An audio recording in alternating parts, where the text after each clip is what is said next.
Jimmy Darnell. Hey. What you doing, boy? Same old, what about you? Come on out here and holler at me. I see your old fat cat.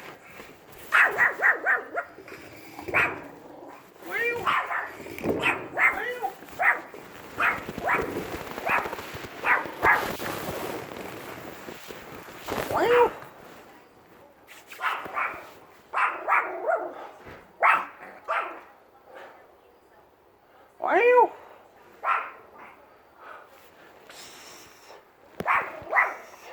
What you been doing? Everybody I can, and the ones nice, I've been doing them twice. Kinsey, get back to the house. Come here, girl. Get back in there. You better get back in there. You better Get get back back. in there. You better get back in there. Tony Smith is leaving Knoxville. Is he? He's leaving here. Why? Got a kid in school up there. Well, heck, that ain't nothing. Everybody puts a kid in school. Yeah, They but stay gone for 3 or 4 years, and you wish them farewell. Kinsey, get in the house. Get in there. We'll whoop you with the mop. Here. Oh, Get in there. yeah. Get in there. Get on in there. Get in there. He's moving to Knoxville. Get on in the house. Get on. Get on. She ain't gonna go Kinsey. for me. She Here, girl. probably ain't gonna go for you. We're back. She acts like she's scared. Yeah, she don't like it, Bob. She probably don't like strangers. She likes excitement. Jimmy, you still looking good. Thank you. You are too, Dennis. You looking like you. Well, I've lost a little bit of weight, but man, I'm gonna tell you what, they put the hurting on me whenever I moved back here to Tennessee. All them idiots up there in Weakley County, Yeah. so they attacked me. I'm right up there beside a bunch of weirdos called the Wiccans. Have you ever heard of the Wiccans? Wiccans. Last name's Wiccans? No, it's a devil worshiping group. It's an occult. No, I never heard of them. Yeah, they set up within about a quarter of a mile of where I was raised up at up there in Weakley County, and they almost killed me. Wiccans. Wiccans. It's a religion. Yeah. Yeah. Yeah. Satanic religion. Satanic. Yeah. But I didn't know nothing about Tony gonna leave. Yeah, he's moving to Knoxville. Is he's still in the paint business, right? Selling he's still a vendor, right? Tony Netherly. Let's see. Tony Smith. Oh, Tony Smith. Yeah. I thought you meant Tony Conway. No. No, I was surprised Tony Smith's moving. He's going to Knoxville. Oh. Probably more money up there. Well, he's going to stay with Farm Bureau. Yeah, there's probably more money up there in East Tennessee. The West Tennessee is the worst place in the world in the industry that we're in, Jimmy, and you know that. Yeah. A matter of fact, Tennessee in and of itself is taking I guess you call it hind tit to all the other states, because Mississippi right now is probably at, what, $52, $54 an hour? No, they're not even paying that. About 46. No, Mississippi's at a higher rate. No, I'm talking about Tennessee, right here where we're Yeah, at. Tennessee is, but the state of Mississippi, the state of Alabama, the state of Georgia, the state of Florida, the state of Arkansas, the state of North Carolina, all of them are between $4 and $6 an hour more per hour bodily rate than the rest of Tennessee. And what got it all flubbed up was that bunch down there in Memphis with a bunch of crooked-ass attorneys and crooked-ass lawyers, crooked-ass judges that wound up getting them for price fixing, and that has put a dampering on the auto body industry by and large all over the state of Tennessee. Yeah. You understand what I'm saying? Yeah. Now, there at one time, you was going to go to work towards selling some insurance for Allstate or Farm Bureau or whoever. Did that ever pan out, or did that fall through? I never did pursue it. You didn't go through with that? No. Why? Too much responsibility? Well, I don't know. Because they do intend for you to cross all the T's and dot all the I's whenever you're dealing with that kind of money. Yeah. I mean, you almost got to have a daggone PhD education to even go to work. The only reason why Tony Smith got in to the industry pertaining to him being an appraiser is because he was at the right place at the right time. If he had to do it all over again, based upon his educational skills at that time, whenever he pursued that career, he never would get his foot in the door. Not now. Not now. No. You almost had to have a graduate degree to be able to work for those people now. They look for the best. They look for the smartest. They look for the top-notch people to go to work for them. You just figure, I mean, they're a multi-billion-dollar industry just in the state of Tennessee alone. Not counting all the rest. Between the medical and the insurance companies and the oil fields, those are the ones that run the country. Yeah. Think about it. It's not the agriculture. Well, they claim that food still exceeds all other industry to some degree, and that includes canning, processing, getting it out of the field, putting it in the field, and etc. But the oil industry and the medical industry pertaining to the insurance, as far as I'm concerned, they're the ones that's in control. Because those are your two money brackets, your major money brackets. But I sure didn't know about Tony going to move all the way to Knoxville. Yeah. What's he hoping to gain out of that? He's going to slow down smaller territory. Huh? Smaller territory. Really? He's going to get a smaller territory. Slow down a little bit. And I think he told me how many more years he wanted to work and he's going to retire. Not many. Well, him and Rhonda was going to buy a place at one time up there at the lake, or up there at the river. Did they ever get him a place up there at the river? I don't know. He told me about it. At one time he was going to get him a place up there at the river. I don't know if he ever did now. Probably somewhere up around Pickwick. He was Then again, it may have been somewhere up around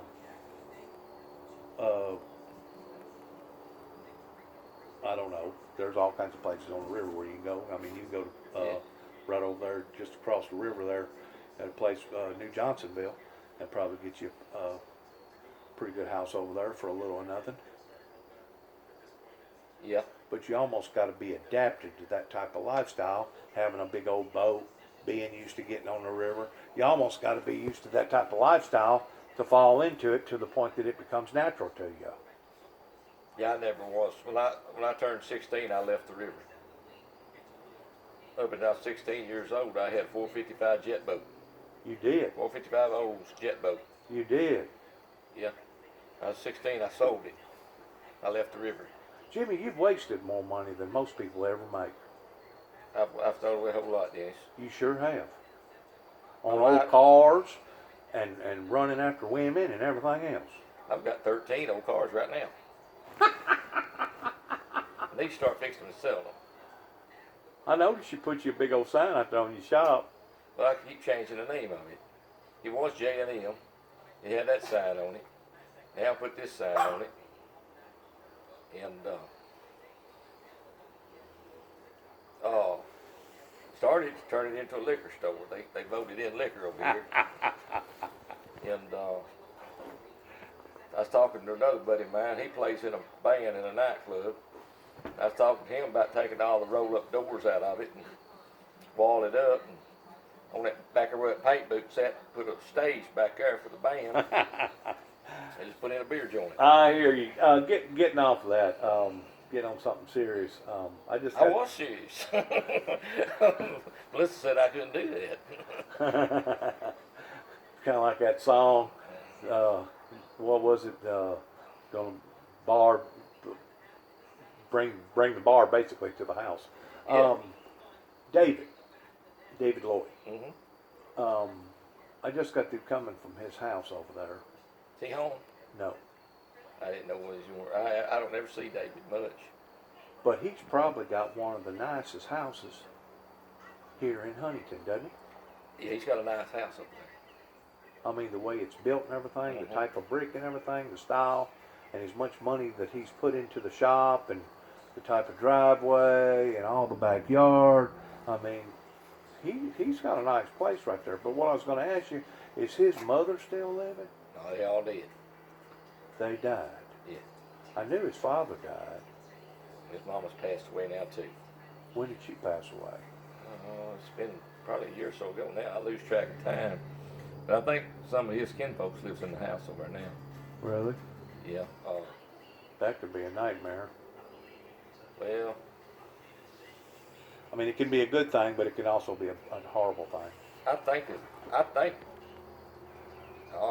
her husband, if it's who I think it is, her husband's highway patrol. Whose husband? The lady that lives in that house over there where his mother and dad live. It's his sister's daughter. I think she married a highway patrol. Oh, well, they may be straight up then. You may not have to worry about them nickel and diming you to death and stealing from you and lying to you and doing you wrong. I think he sold it to him. I don't think he rented it. Oh, really? I think he sold it to him. Good.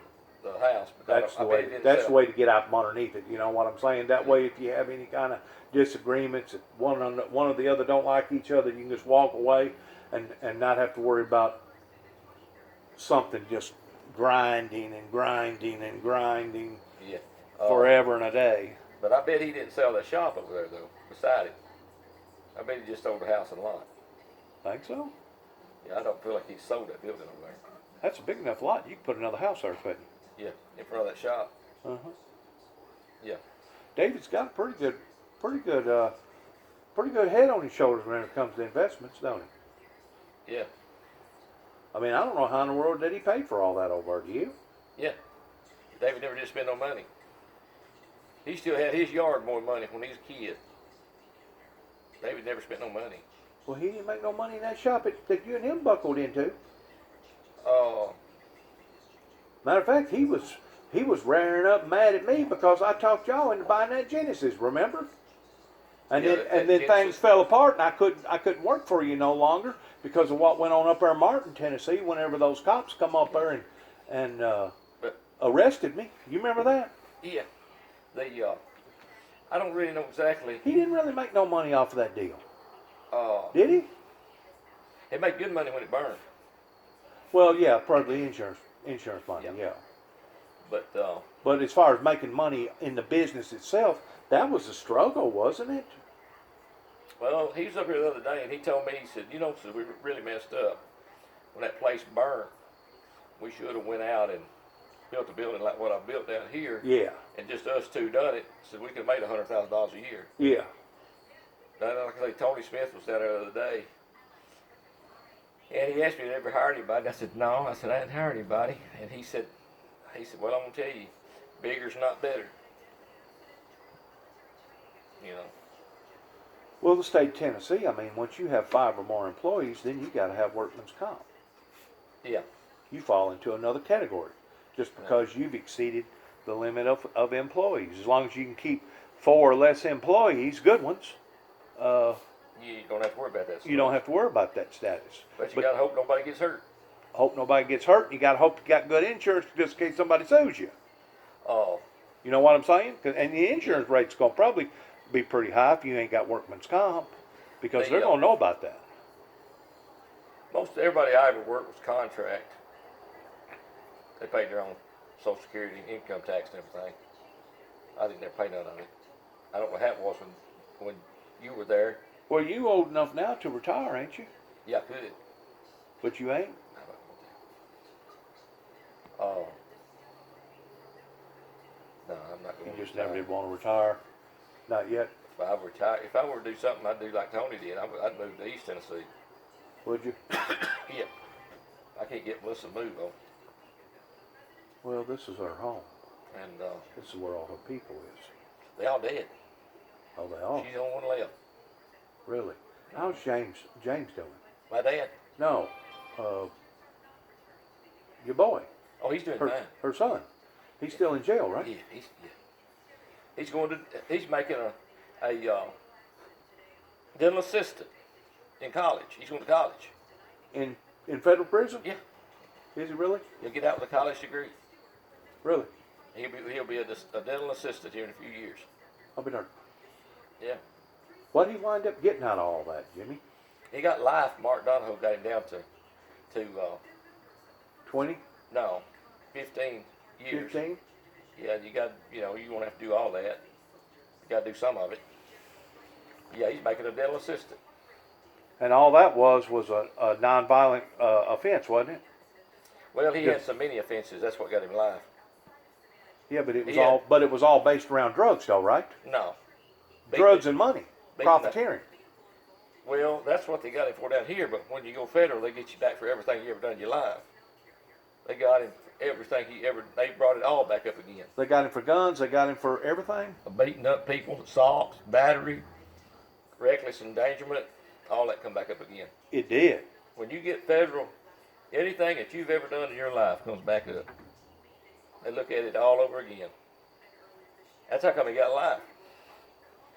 Because he was a habitual criminal. Well, since Obama's come in office,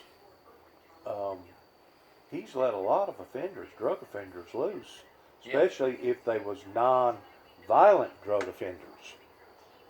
Now, I don't know how far that goes, especially in the state of Tennessee, because the state of Tennessee basically runs its own show, whichever state does to a certain degree, but the state of Tennessee is more of a Yahoo state based around who you know. It's a buddy state, to where if they don't like you, somebody like me can step on a wooden nickel and I'm fixing to get life without parole. But if the right person in this county, and you know this to be true, winds up killing somebody or getting caught with a sexual charge pertaining to molestation of a child, they basically barely get their hands spanked. I tell you what, it's very unjust. The way the judicial system is set up is very unjust. There where Joe David's at, if you go in as a sexual child offender, you automatically go to low security. You're safe there. Medium and high security will kill you. What is low security?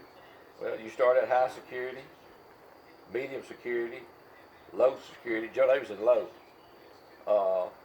That's non-violent offenders. That's where you're working yourself out of there. But that's non-violent offenders. They're not going to let somebody in that lower. Oh, there's murderers in there, but they're working their way back out. They have proven to the system that they're no longer the same. In other words, they've been reformed. That's right. Really? Yeah, and they don't want to go back to medium, and they don't want to go back to high, so therefore they're not going to rock the boat. Well, I don't think if you're a pedophile, a sexual pedophile, I don't think you could go down to that lower level, could you? Probably won't. No, if you're in that, no, you're probably going to do life. Been messing around with children. But what I'm saying is, though, yes, you will go that low because they don't want you dead. You put them in medium or you put them in high security, somebody's going to kill them. Somebody's going to they'll shank put them. a lock in a sock and they'll beat you. Joe Davis said they don't think a thing about beating a man to death in there. No, sir. He said he's seen them just sit there and just kill them dead right there on the spot. And, What prison is he in, do you know? Yeah, he's in Forest City, Arkansas, in a federal pen. Where's that at? Down there by Little Rock? I don't know. Or down there by Hot Springs, Arkansas? It's the other side of Memphis. Just the other side of Memphis, about maybe 40, 50 miles. On 40. Have you ever went and seen him since he's been locked up? Yeah, but he's done got in trouble again in there. And when you get in trouble in there, then you go to another court in there, and then you get time again in there. So right now he's doing time in there. But what that time consists of is no visitation, you can't buy anything off of the commissary. Yeah, and but what he's doing is we're putting money into other people's money, and they're buying and giving it to him. Right. But he can't have no visits till February. Oh my! So he got caught with a cell phone. Ooh. They don't want you to have a cell phone. Oh no. He's on Facebook. Joe Davis on Facebook. No way. Yeah. He's on Facebook. Is he really? Yeah, I looked to see if he's had any Facebook activity in the last few weeks. Yeah, he sends me messages on Facebook all the time. I'll be darned. But to do it on that cell phone. I'll be darned. He's already got another one. Cell phone in there costs $800 to $1,000 to buy a cell phone in there. The guards bring them in, they sell them. And I'm pretty sure that's just your average $35, $40 flip phone. Yeah, it's nothing fancy. Yeah, it's just a cheap phone. And your government Obama phone.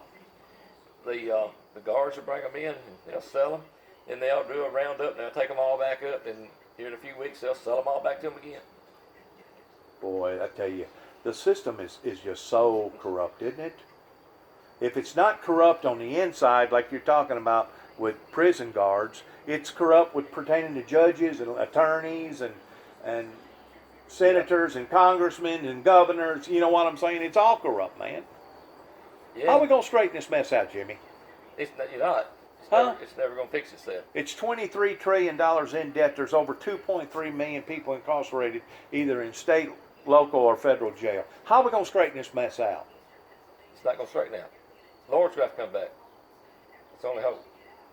That's what I told the man the other day. He's talking about all the mess he was in. I said, well, our only hope is the Lord come back and get us. That's it. We can't just waller in this mire forever.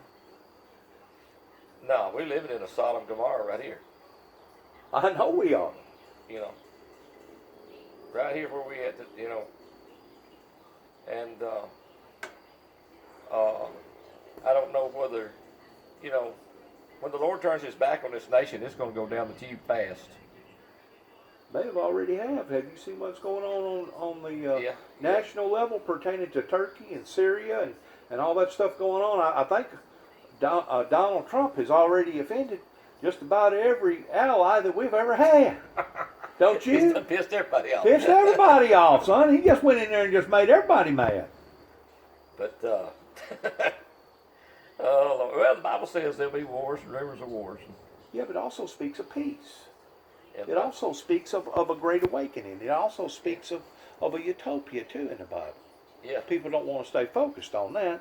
They'd rather stay focused on the bad stuff. Where in the world did you get that pretty cotton at? I don't know if that come out of one of your fields, but man, that is some good looking cotton right there. I don't know where we stole that cotton at. That's nice looking, isn't it? Whoever grew that. Have you ever seen the fields? I was told that some of these fields are getting 3 bale an acre. And ordinarily, if you get a bale to a bale and a half an acre, you done good. And some of these corn farmers around here are getting 300 bushel to the acre. A corn, yeah. For corn. Oh.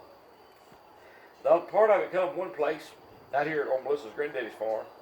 And then part of it come from a farm over here outside of McKenzie because she decided she didn't have enough. And they already picked that over there when she decided she didn't have enough in that little pot. How many acres does she have control over? Well, her granddaddy's dead. I know, but how many acres? We sold it all. Oh, did you? Yeah. You run into a hunk of money then, didn't you? Oh, yeah. Yeah, we sold a whole lot of stuff. I mean, you run into a hunk of money, didn't you? Yeah, her granddaddy was, at one time, probably one of the biggest moonshiners there was in this part of the country. Good God. And, you know, he managed well. Was he in Carroll County or was he over towards He's right here in Henry Carroll County? County. Really? Yeah. Did y'all have some ground over in Henry County? No, it's all right here. They had one big farm off down here in this bottom, 260-something acres. You know where the Carroll Hardwood's at? Yeah. All right. That used to be a gravel road that went back in there. It'd take you like 15 minutes to get back there, but they cut that new road and just zip right back there to it. Right. But if you're going past Carroll Hardwood and then go turn to the right to that gate, there's 260-something acres down in that bottom. That's where the moonshine still was. Oh, heck. And That must have been in the World War I, World War II era. No, that was in the 60s, 1960s, 70s. 1960s era? Yeah. Really? Yeah. He just has died just a few years ago. But then over at Rosser, he had another farm, brick house on it. It's about, I don't know, it's about 170 acres on that farm. This place right here, I thought I heard something. There wasn't that much land with this place here. This, I don't know, maybe 40, 50 acres. I've got a bypass come through to split it half in two. Yeah. I sold everything on the other side of the bypass. Did you? And I've got 22 acres right here on this side with this house here. And this all used to be in cotton here. They did. Then and over here on the highway, by this church, it's a little old white house. You can't, over here. And that was the house place on this land. It was. For this part of the land here we own. Huh. And her granddad lived in it a while. He had land out there by the airport. He sold that farm. He had farms all over the place. How well did this ground here perk? I can't see it did very much. It barely grows grass.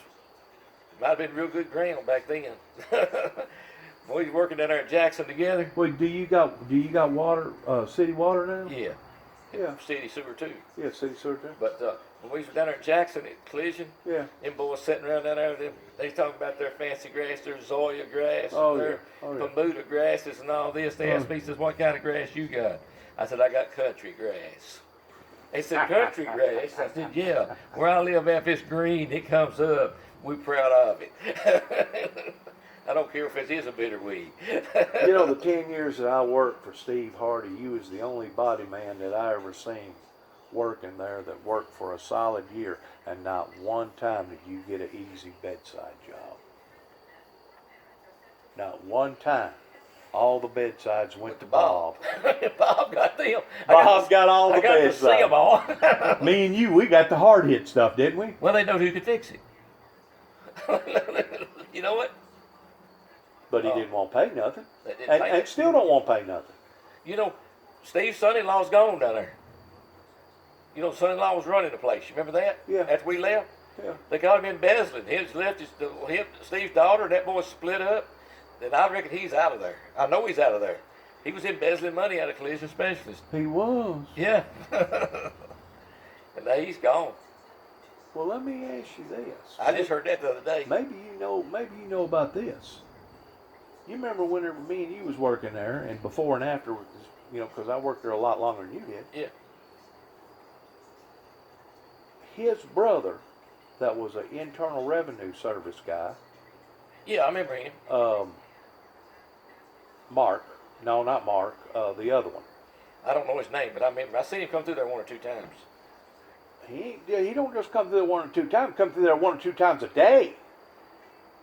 Okay. But he still has interest in that property over there. Why is he devoted towards going in and out monitoring the business in that business? I don't know. And you know, there for a long time, whenever he lived right up the road from that property, he wouldn't even gather up his mail. He had his mail sent out there to Collision Specialists, afraid somebody's going to bomb him. Because he worked for the Internal Revenue You know, Service. they killed a man just passed it the other day. Do what? Out there on Fairway Boulevard. Yeah. Back there somewhere, one of them apartments back there. Yeah, they killed somebody. I see it on Channel 7 News. But that was just a random killing, though. I don't know. Well, it had nothing to do with Collision Specialists. No, it didn't have nothing, or probably didn't have nothing to do with the Internal Revenue Service. No. That was just a random killing. But you're telling me that Heather's husband, which I don't guess is her husband no longer, No, they get divorced or done got it. was embezzling money out of Collision Specialists? That's what they said. What was he investing into? A motorcycle, I think. No, come on, Jimmy. Really, this is all just hearsay through people down that way. And I don't really know nothing for sure. I was talking to Tony Smith about it. He said, "Oh, that's old news. That's all." He said, "That was back." He said, "That's back A couple years ago. It's sometime back. I don't know if it's that far back or Well, not." did you know Delight's husband died? No, Uh-huh. I didn't know that. Delight, the one that works there for In the years and office. years, the office. Yeah. And also Rhonda's husband died just within the past 3 months. That used to work over there at Collision. Used to work over there at Jerry Smith's body shop. Little old Rhonda, the skinny one. I never did know her. You never know her? She was a cowboy, Anyhow. cowgirl hand. Anyhow, they said that the girl met this old boy in drug rehab anyway. Steve's daughter met him with the guy she married in drug rehab. You know, he really, seriously, he had it going on if he'd have just done right. Sounds like it. You know, he had, he working Sure. there in a good shop. Sure. Well, it's people like me and you that helped establish that shop. Yeah.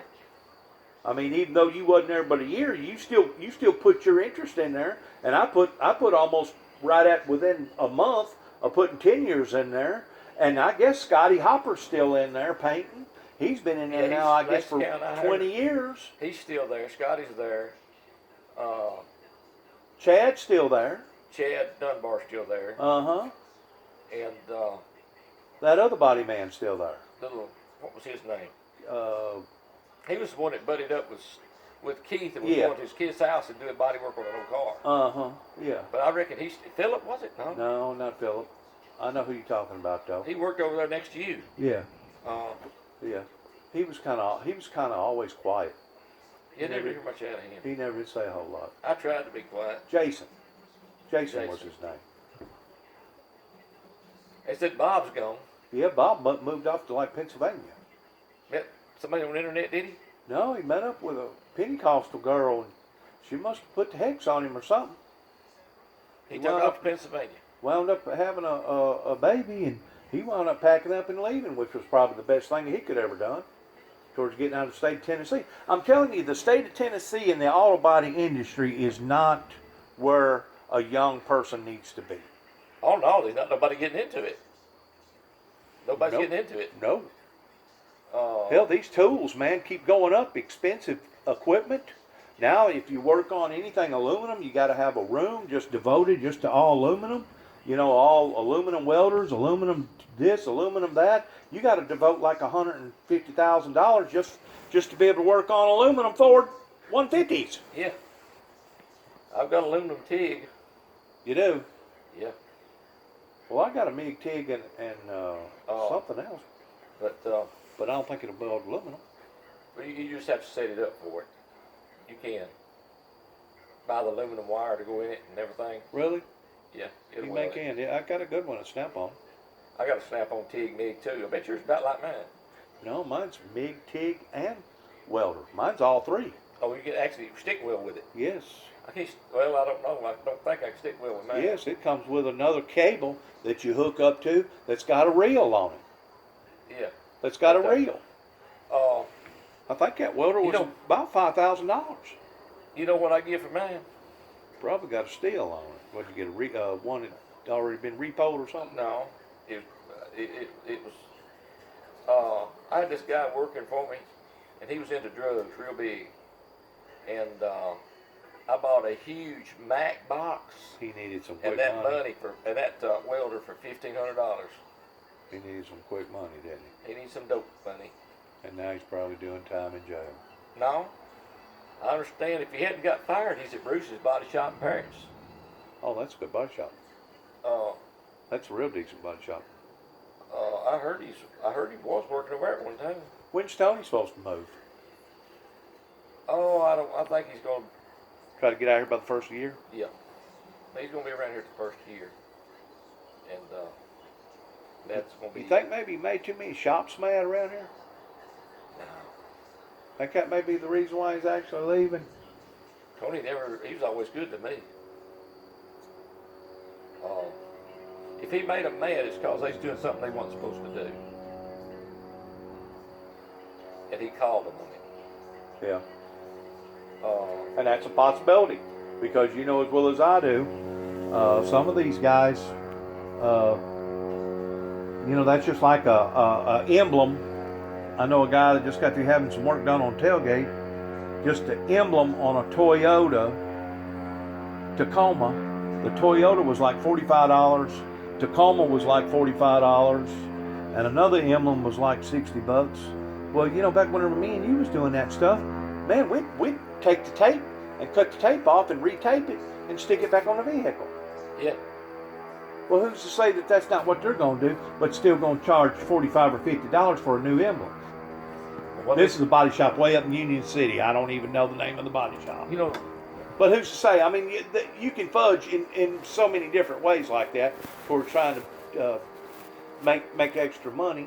But you know what? In the state of Tennessee, if you didn't fudge a little bit here and there, you'd probably starve to death. You probably couldn't keep the doors open. Be honest. The insurance companies has turned this into a cutthroat industry here in the state of Tennessee, and you know they have. Oh, it's a dominated. They want to tell you what you're going to make, what you're going to do. Yes, sir. Yeah. And the bad thing about it is once you lock into a price, if you don't break that contract within, 48 hours or something like that, you eat it. In other words, if you didn't do your homework and that headlight went up 15% and it's a $1,400 headlight, and now you got to eat $140, insurance ain't going to eat it. Body shop has to eat it. That ain't right, Jimmy. No. That ain't right, because you didn't catch it in a 48-hour period. In other words, they got a time period now that if you don't catch it, what if you're working on a vehicle and the block got cracked? and you didn't catch it. Yeah. It was something serious to the point that you just didn't catch it, and now all of a sudden you got to go back to the insurance company and say, look here, boys, we got us a problem. And they look back at you and say, no, we don't have a problem. You got a problem. Well, how long do you think the body shops are going to stay in business by doing that? Bait and stuff like that. Not long at all. No. Not long at all. But I don't. I was looking on CCC. You know how many estimates I wrote this year? Probably about 1,000, No. 2,000. I think it's less than 10. Oh, really? You ain't doing no work at all then, are you? I just sort of do like I want to do. What are you I doing, do my old Jimmy? car thing. You just ain't doing nothing no more, are you? Well, I've got about $25,000 worth of work in there right now. But you ain't doing nothing on paper. Well, the insurance, the jobs that I'm doing, I know. the insurance companies write the estimates. They are. Yeah. Well, there ain't And nothing wrong with that. It PDA. ain't nothing wrong with that as long as you can survive off of it.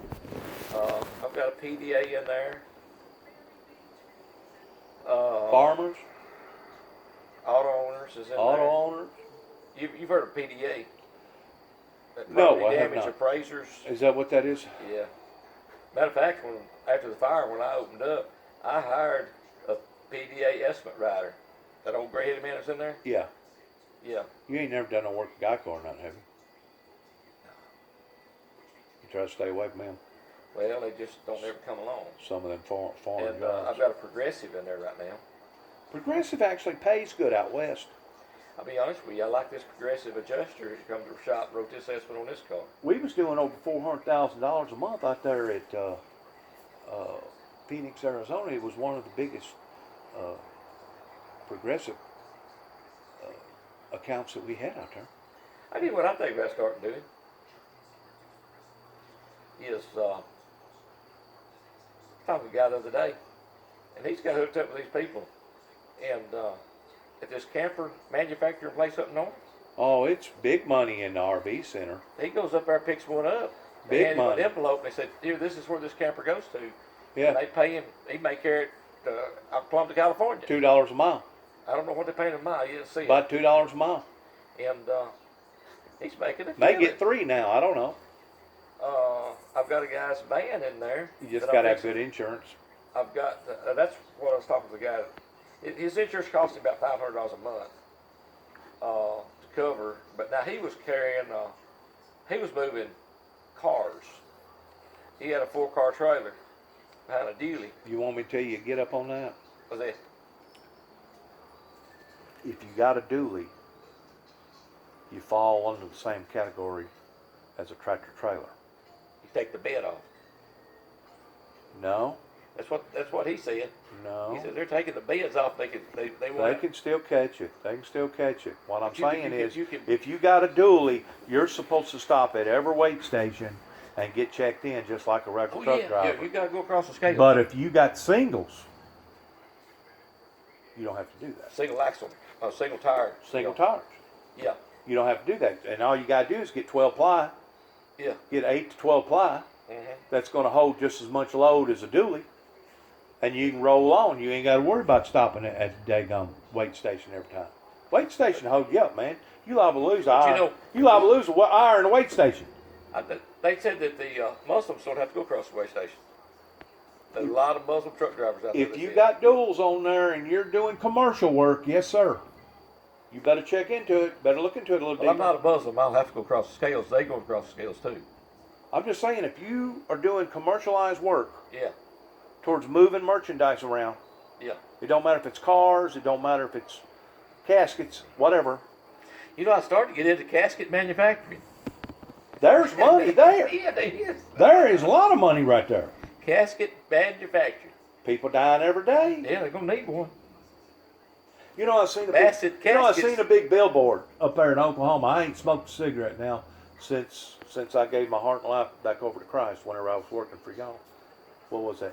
That was in 2005, I think it was. But whenever I was out in Oklahoma City, Oklahoma, I seen a big billboard with a beautiful, beautiful black casket, man. Probably one of the beautifulest black caskets I think I ever laid my eyes on. And above it, it said, Philip Morris. And down below it said, they're dying to get your business. And had that black casket right in the center of that billboard. And I'm thinking to myself, Jesus, does that not strike home? I got Philip Morris. Bassett casket truck here a while back. It says, drive safely. Yours might be on this load. Yeah, that's right. Drive safely. But you remember whenever we was all out there, some crazy things happened, didn't it, Jimmy? Before I ever got arrested by the Martin PD that drove all the way up there, that confiscated me right there in the middle of the floor whenever I had Bondo dust on me from head to toe. It was like 2 weeks before that the TVI come to your shop and had a big interview with me. You remember that? Yeah. Yeah. In other words, they was already getting antsy for some reason towards the heat coming down on me. And there was one boy there that I've known for years and years by the name of Harold Roberts. You remember him being there? Yeah. Yes. Where did he come out of the blue all of a sudden into the picture? In other words, I had somebody, one of my old associates or one of my old friends, that was trying to wreck me over the coals. I tell you what though, it wasn't nothing like it was around here when Drug Task Force showed up from 2013 to 15 watching Joe Davis. Oh, I'm sure they was hot and heavy on that. They even stopped me one day, because you know Kent Baumgartner, the PD package dent repair man? Yes. Yeah. Kent comes out here to the shop on Friday evening, left a bag of peanut brittle on my outside light in the door, and drove off. Called me on my phone. He said, "Hey, I missed you. Your peanut brittles on the..." So he gives out peanut brittles to shops that let him come in and do work, you know, through the year. Right. He said, "Your peanut brittles down here on top of your outside porch light." I said, "Man, I thank you. I'm going to go down there and get that just in a little bit." I got out of the shower. Jumped the truck, went down there and got it. Before I could get back to the street, Drug Task Force had me stopped. Said, "We seen that man come in and left the peanut brittle," but they didn't know it was peanut brittle. So left something on that light. Now you come and got it, and you didn't go in the building. You just come and got that off the light. You knew it was there. What did you get? I said, I laughed. I said, "Man, this is my peanut brittle." I said, "You can't have the whole bag, but," I said, "you're welcome for a little bite if you want some." And they said, "Well, who was that left it?" And of course, they knew who left it. They wanted to know if I was going to tell them the truth about it. And I said it was Kent Baumgartner.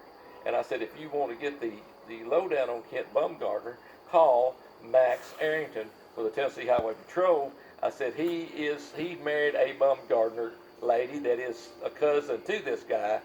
I said, he will give him a good name. And at that time, I think Max Anderson was doing the reenactment collisions, like an 18-wheeler killed a bunch of folks. He'd go out and put all that back together and study the wreck. But anyway, they said, okay. You know where I've just got these coming from? They had Homeland Security up there. Where's that at? At a little town called Bell Buckle. I've heard of it. Have you? Mm-hmm. Pretty close to Shelbyville. Shelbyville, where all the quarter horses, all the $1 million horses are.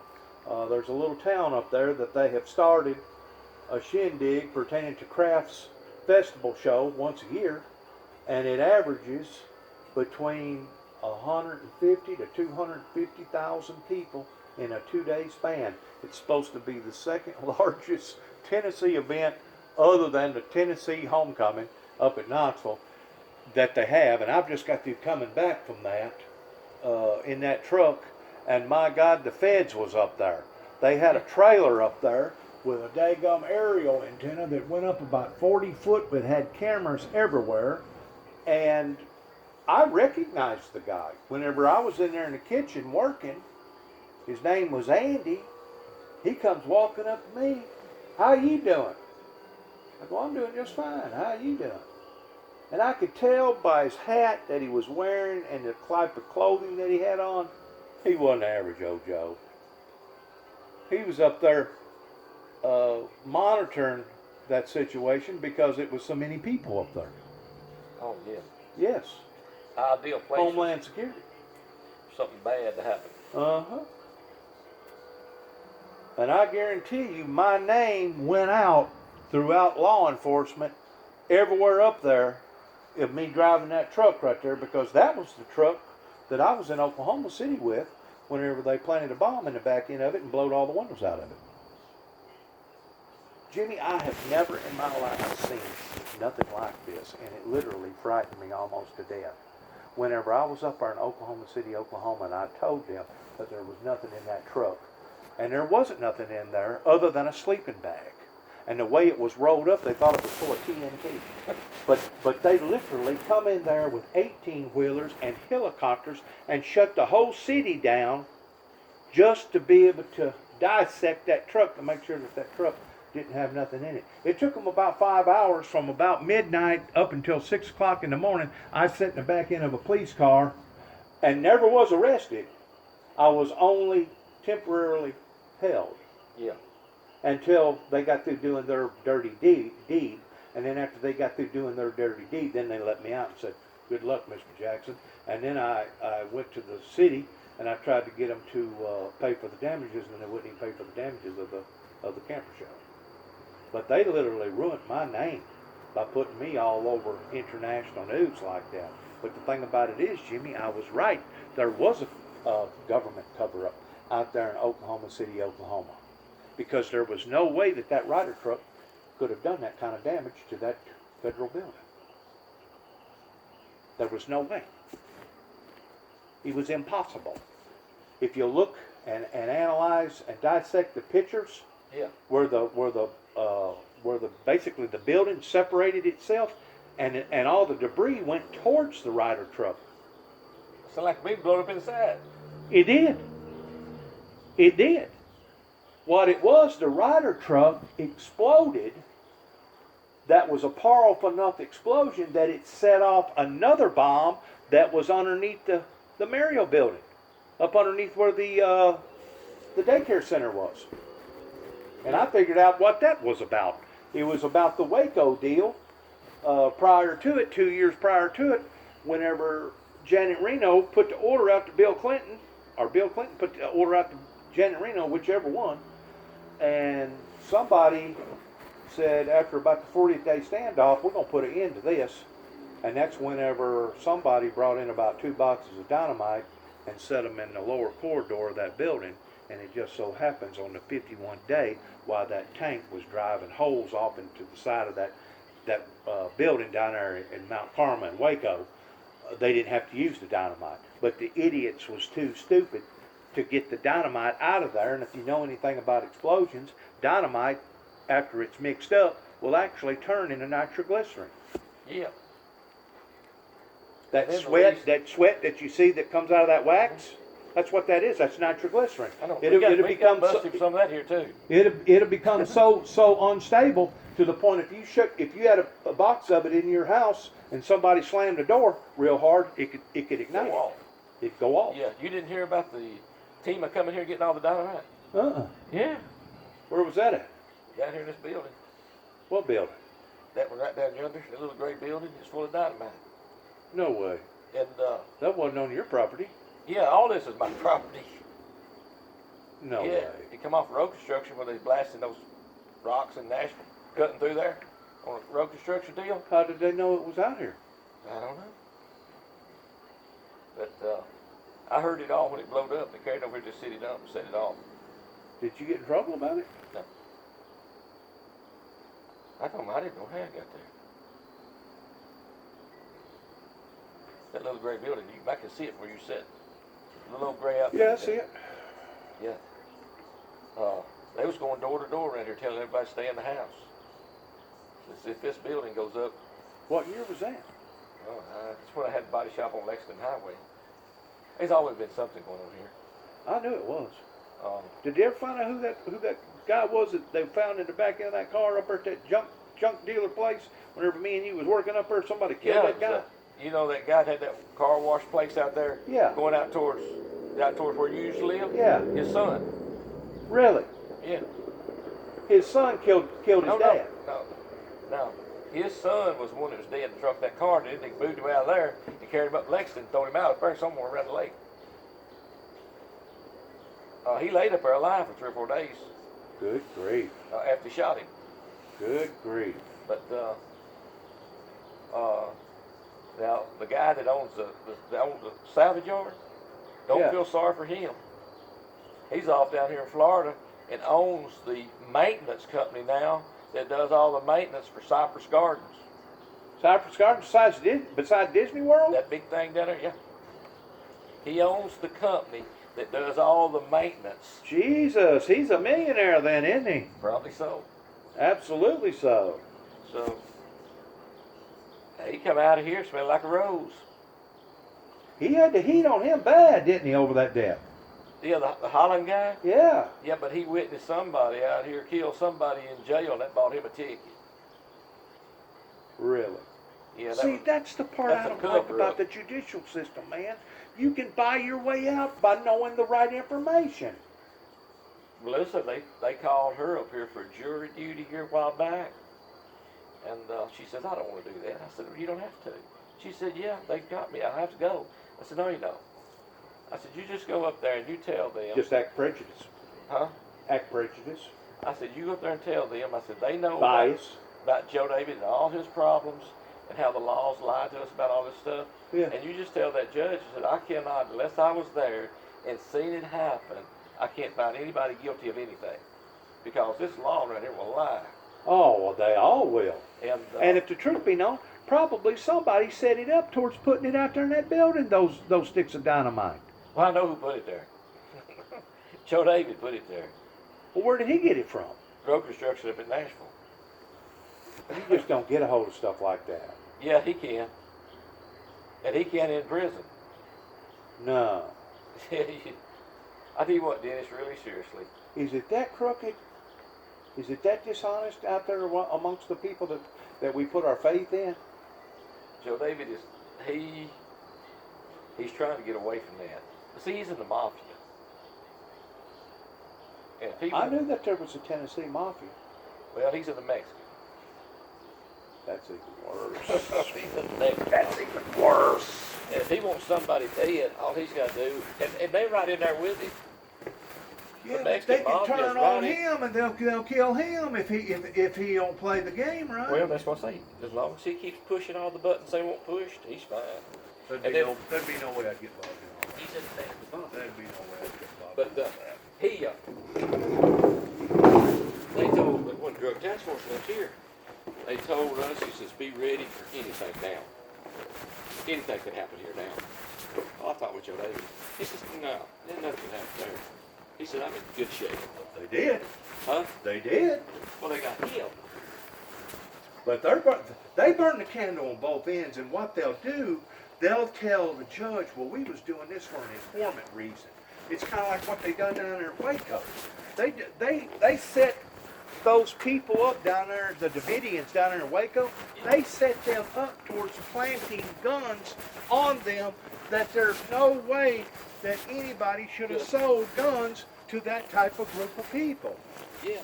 But they sold it to them anyway, and that's what caused them to go in there and bust them people, and it backfired on them. And it was the government that wound up burning the building down that killed 70 people that day. Have you ever seen a deer slug that's got wings on it? Yes. I've got. They make a deer slug that'll go plumb through the truck of that motor, 12 gauge. Yeah, I've got some of them. SWAT.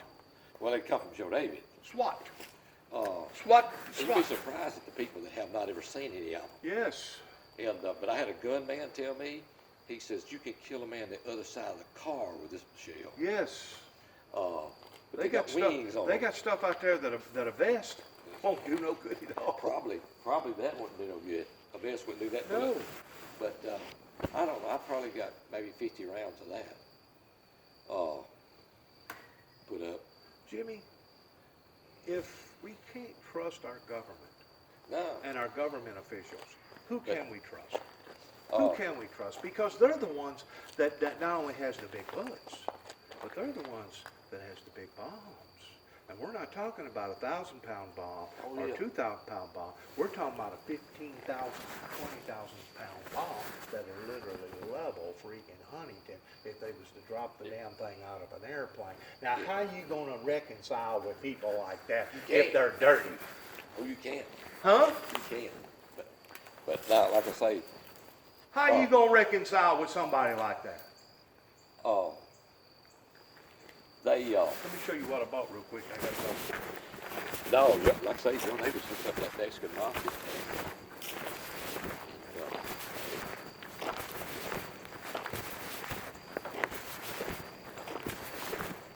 I bought this sign, and I was lucky that I found it. This truck is full of junk, so don't pay no attention to the way it looks.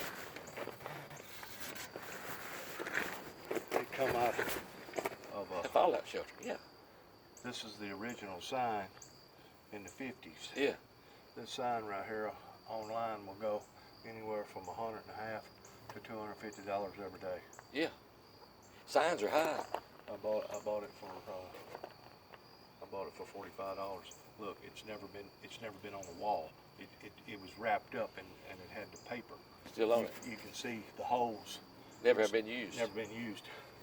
And that right there It's is just from storage. From storage from 50 years. Yeah. Almost 6 decades. Mm-hmm. I gave $45 for that sign. Yeah, We may have to be interested in stuff like this right here, towards what's going on right now over in the Middle East. Did you know there is one of these shelters in walking distance of right here? Where? Across the bypass over yonder. Up in them woods, across the bypass. Is it really? Yeah. Generated, lights, air conditioning, heat, all kind of privately food. owned or Private. or Private by the owned. government? Private owned. Really? Mhm. You may want to be interested in finding that shelter. And Well, I know where it's at. being in cahoots with those people.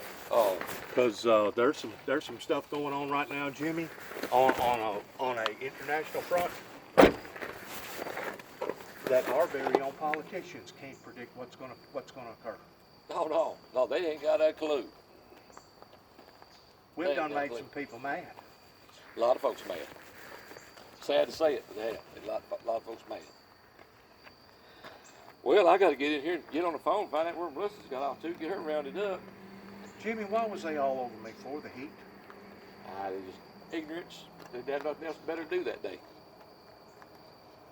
But since you have worked there, They don't like my message, do they? they have swarmed me too. Well, they swarmed you on account of. So they, Yeah. and they still watch. Oh, I'm sure. Yeah. They still, Once you get on their, I've been told that once you ever get on their paper, you never get off. No. The only way you get off is to die off. Joe David, you go on the FBI thing, and Joe David Hilliard is on one of the to be watched people. Probably like me. Maybe. I'm on one of those watch lists too, because of what went on out there in Oklahoma. But I'm telling you, what went on out there in Oklahoma and what went on out there in Waco was connected together, and there was a whole lot more to it other than a rider truck and 3,000 pounds of ammonium nitrate. I stepped off into something there that I had no earthly idea how intense it was. I kept up with Waco every day when that was going on. Had a book on it. So did Timothy McVeigh. A matter of fact, Timothy McVeigh went and got a bunch of bumper stickers made up after the building burnt, and it killed about 70 people, that said, "Do you trust your government now? Do you trust your government now?" And of course, 2 years to the date, we see what he done, him and Nichols, with the rider truck. But there was more to that explosion that happened in downtown Oklahoma other than 3,000 pounds of ammonium nitrate. Good seeing you. Get on the phone, try to get her rounded up. I gotta go to Miami. Jimmy, take care. Hey, if you see old David, tell him I stopped by and I hollered at you. You stop by every now and then.